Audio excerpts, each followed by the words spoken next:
মালিক আমার মানবজাতিকে দুই দিক থেকে মর্যাদাশীল করেছেন। বান্দা মর্যাদাশীল করার এক নম্বর দিক হইল, বান্দা তোমাকে আল্লাহ যে বাহ্যিক অবয়ব দিছে,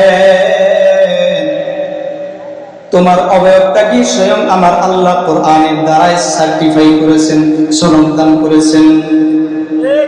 লাকাদ খালাকনাল ইনসানা ফি আহসানি তাকওয়িম। আমি মালিক বান্দা তোমাদেরকে যে অবয়ব দান করেছি,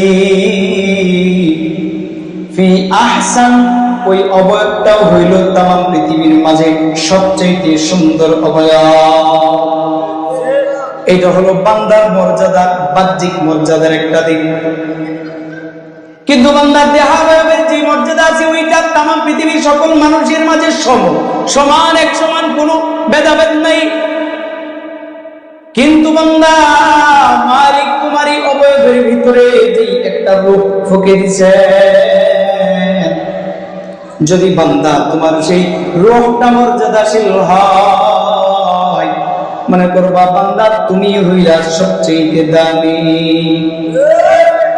বান্দা আত্মিক ভাবে মর্যাদাশীল হইতে গেলে, দামি হইতে গেলে বেশ কয়েকটা কারণ মালিক উল্লেখ করেছেন। এক নম্বর যে কারণ মালিক আমরা বলেছেন, সেই কারণ হলো উখরিজাত লিন্নাস, মানুষদেরকে মালিক বানিয়েছেন একজন আরেকজনের কল্যাণকামী হওয়ার জন্য, কল্যাণ করার জন্য। বলেন কি করার জন্য? কল্যাণ করার জন্য। এবার আপনারা বলেন, যেই কারণগুলো থাকলে বান্দা হবে সবচেয়ে দামি, সেই কারণগুলো যদি বান্দাদের ভিতরে না থাকে, সেই বান্দাটাকে দামি? জোরে বলেন না কেন? এবার একটু অনুসন্ধান করে দেখেন যে ওই গুণটা আপনার আমার ভিতরে আছে।